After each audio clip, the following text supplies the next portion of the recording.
നമസ്കാരം. അപ്പോൾ ബോച്ചയും ഹണി റോസും തമ്മിലുള്ള ഒരു വലിയൊരു തരംഗം തന്നെയാണ് മീഡിയകളിൽ ഇപ്പോൾ വൈറലായിക്കൊണ്ടിരിക്കുന്നത്. അതിനെക്കുറിച്ച് എന്താണ് വൈറൽ ഡാർവിൻ പറയാനുള്ളത്?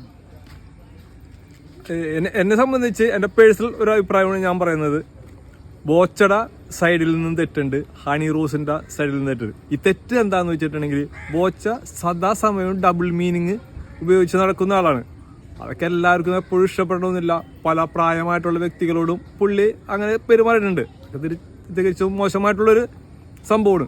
അതുപോലെ തന്നെ ഹണി റോസ് ഇത്തരം വേഷങ്ങളിട്ട് ഈ പൊതുസമൂഹത്തിലോട്ട് ഇറങ്ങുമെന്ന് വെച്ചിട്ടുണ്ടെങ്കിൽ ഇതുപോലുള്ള കമൻറ്റുകൾ വരും. അത് നേരിട്ട് പറഞ്ഞില്ലെങ്കിലും അവരുടെ ഒരു വീഡിയോ കണ്ടിട്ടുണ്ടെങ്കിൽ അതിൻ്റെ ഇടയിൽ കമൻറ്റുകൾ വരും.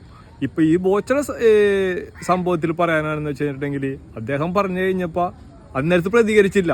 കുറച്ച് ദിവസം കഴിഞ്ഞ് വീഡിയോയിൽ കുറേ ഈ കമൻറ്റുകൾ ഇങ്ങനെ നോക്കിക്കഴിഞ്ഞപ്പോൾ അന്നേരത്ത് മനസ്സിന് ബുദ്ധിമുട്ടുണ്ടായിട്ട് നമ്മളൊരു കേസായിട്ട് പോയത് അത് തികച്ചും ഒരു മോശമായി പോയി. ശരിക്കും ഒത്തിരി നാളുകളായി ഉദ്ഘാടന സംബന്ധമായി ഹണി റോസ് ഇങ്ങനെ മൂവ് ചെയ്യുന്നു. അവരുടെ വസ്ത്രധാരണം തികച്ചും എങ്ങനെയാണ് പബ്ലിക്കായിട്ട് ചെയ്യേണ്ട അഭിപ്രായത്തിൽ എന്താണ്, ഇഷ്ടമാണോ? അത് ഓരോരുത്തരും ഇഷ്ടമാണ്. നമുക്ക് എന്ത് ഡ്രസ്സ് വേണമെങ്കിലും ധരിക്കാം.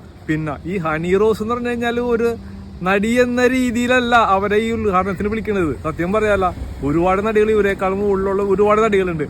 ഇവരുടെ ആ രൂപവും കാര്യങ്ങളും ആ മറ്റുള്ളവരെ വശീകരിക്കുന്ന രീതിയിലുള്ള ആ ഒരു സംഭവം ഉണ്ടല്ലോ, ജനശ്രദ്ധ പിടിച്ചു പറ്റിയത് കൊണ്ട് മാത്രമാണ് വീണ്ടും വീണ്ടും ഉദ്ഘാടനങ്ങൾക്ക് ഇവര് സ്വീകരിച്ചുകൊണ്ടിരിക്കുന്നത്. അത് നേരെ കിടക്കുന്ന കേസല്ലേ, അത് അറിയാല്ല. ഇത് എല്ലാ ഉദ്ഘാടനത്തിനും വിളിക്കുമ്പോ അവർക്ക് ഒരു ദിവസം ഇതുപോലെ തന്നെ ജിമ്മിന്റെ ഒരു ഇതിൽ വന്നിട്ട് അവര് ഡ്രസ്സൊക്കെ ഇട്ടിട്ട് നിൽക്കുന്ന ഒരു കാഴ്ച കണ്ടില്ലേ. തീർച്ചയായിട്ടും ഹണി റോസ് ചേട്ടന്റെ മുൻപിൽ വന്നാൽ എന്താണ് ആദ്യം പറയാനുള്ള വാക്ക്?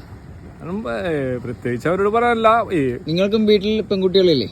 അതല്ല, നമ്മള് ഈ പൊതുസമൂഹത്തിൽ ഇങ്ങനെ നടക്കുമ്പോൾ എന്ന് വെച്ച് കഴിഞ്ഞിട്ടുണ്ടെങ്കിൽ ഇതുപോലുള്ള പ്രതികരണങ്ങൾ ഉണ്ടാവും വീഡിയോയില്, അതിന്റെ കമന്റ് ബോക്സിൽ. അപ്പൊ അതിന് പ്രതികരിക്കാണ്ടിരിക്കുക, കേസ് കൊടുക്കുക എന്നാണ് പറയുന്നത്. അതിന് പ്രതികരിക്കാണ്ടിരുന്ന വെച്ചാൽ മതി. നിങ്ങൾക്ക് ഇഷ്ടമുള്ള പോലെ അടക്കാം, അത് കുഴപ്പമൊന്നുമില്ല. ഇഷ്ടമുള്ള വേഷം ധരിക്കാം, അതിനുള്ള സ്വാതന്ത്ര്യം ഉണ്ട്. അപ്പൊ തീർച്ചയായിട്ടും ഹണി റോസിനെയും ബോച്ചയെയും സപ്പോർട്ട് ചെയ്ത് തന്നെ സംസാരിച്ചിരിക്കുന്നത്. അതിലുള്ള ഒരു ബുദ്ധിമുട്ടുകൾ എന്താണെന്ന് പേഴ്സണൽ ആയിട്ടാണ് പറഞ്ഞിരിക്കുന്നത് അല്ലേ? അതെ.